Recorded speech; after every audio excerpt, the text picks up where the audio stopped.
Hey, how's it going? Hope y'all are having a lovely doomer day. My name's Reagan. If you're new to my channel, I cover topics ranging from collapse, doom, love, meat sauce, obviously, and also just general well being and a place of community, solace, just a peace knowing that you're not alone.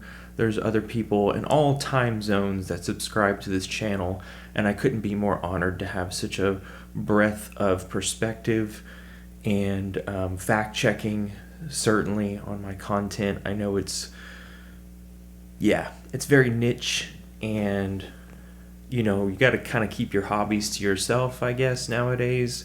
But fuck that. This is the most important story that ever happened, and somebody should be covering it, right?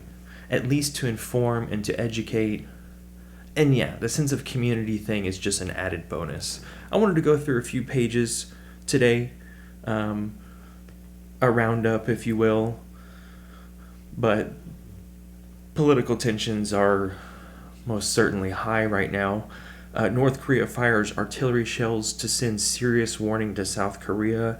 They've fired 100 more shells off the coast on Wednesday. That's today here in the States and the West. And they've been also carrying out short-range ballistic missile tests and firing more on Tuesday. I mean, virtually every day it seems to be a provocation, and Japan has its eyes on its military forces. Let's say that Japan has a goal to beef up its military arsenal by 2027.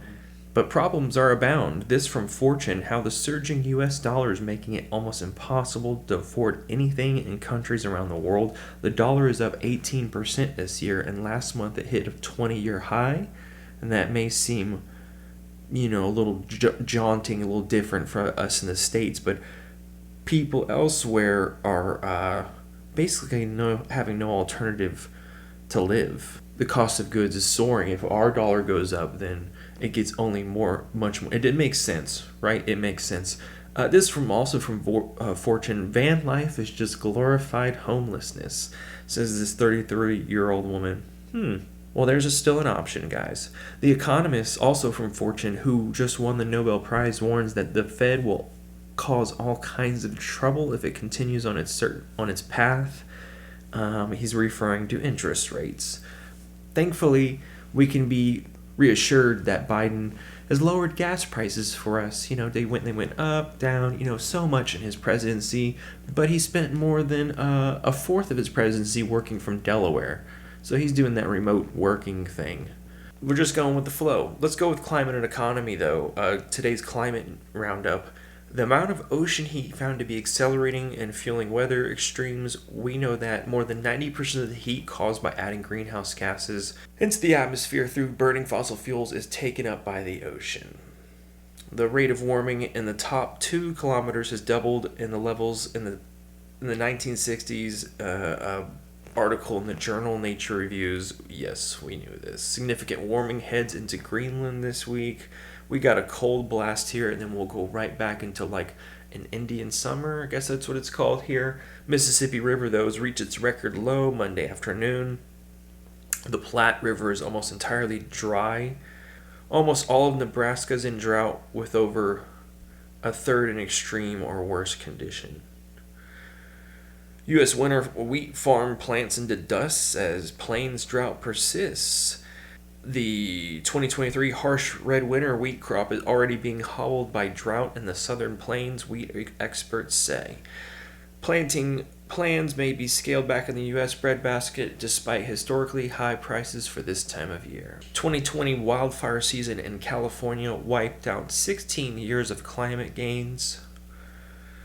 California's wildfires in 2020 caused twice the amount of greenhouse gas emissions that the state successfully cut between 2003 and 2019. In other words, 2020's wildfire season, which set a record for the number of acres burned in the state, essentially wiped out 16 years of progress. State of emergency declared on British Columbia's Sunshine Coast because of drought. Driest 90 day in Greater Victoria. Period. Extreme weather overall in Canada. I mean, seeing this footage of tornadoes, man, it's all too familiar. Puerto Rico, of course, struggles to recover after hurricane raised crops, major flooding in Venezuela. Beef is still coming from protected areas in the Amazon. Glaciers in the Alps are melting faster than ever, and 2022 was their worst summer yet. By July, the Alps will look like they normally do in September, snow-free with snow and ice-fed rivers flowing at their peak. This is not normal. For the first time ever, Zermatt closed its summer skiing. The rich people don't get to go skiing. 250 push-ups. Guides stopped leading high mountain expeditions as permafrost, the frozen ground that binds rocks together, was thawing and causing almost constant rock falls. Mont Blanc was closed. Hot day in Spain and France. Very hot day in Algeria. Never been this bad of floods in Nigeria. Drought and floods leave Chad herders without food and milk. Madagascar region faces food and water security. Heavy rain in northern Taiwan. Floods threaten homes in Australia. Dude, there's no system going forward. Someone just commented. I deleted the comment. They're like, just sit back and enjoy the show. And we are not turning this ship around. We are not, readjusting anything in our lifestyle. So just sit back and enjoy the show. And if there's another system in 20 years, then hopefully it'll be better because this one will have to crash. What do you think will be left? Like, how fucking nearsighted is that? I just deleted the comment because it was so rooted in stupidity and uninformed. Like, you didn't do any kind of research at all. Do you know what a 2 degrees Celsius world is like? Like, half the world's population in threatening life condition scenarios, no food, no habitat, at least. These are minimum measures. And so the other half topples. There's no way we can sustain life. So you're saying, like, well, so this comment alluded to the fact that, okay, sure, the system will come collapsing down. They're not denying that global climate change is real, anthropogenic warming is real, but it'll crash and like, who will be around?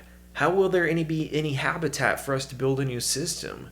Again, I just deleted the comment. Like, don't keep your stupid shit out of here. Go do your homework and learn about the world that we're entering by the end of this decade of a global famine, mass migration, wars, conflict, diseases from permafrost.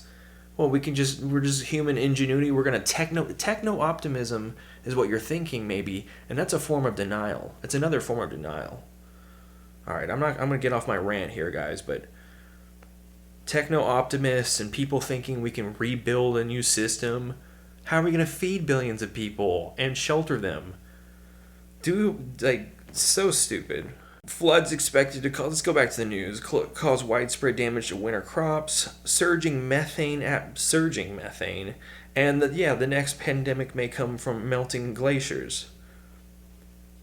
Suggests the risk of viral spillover where a virus infects a new host may be higher close to melting glaciers. Populations of animals roam and live and... Anyways, didn't mean to turn this sour, guys. I really do appreciate you. The donations help. This is like group therapy. Okay? Forget your retirement. Forget your retirement. I'll talk to you soon. See ya.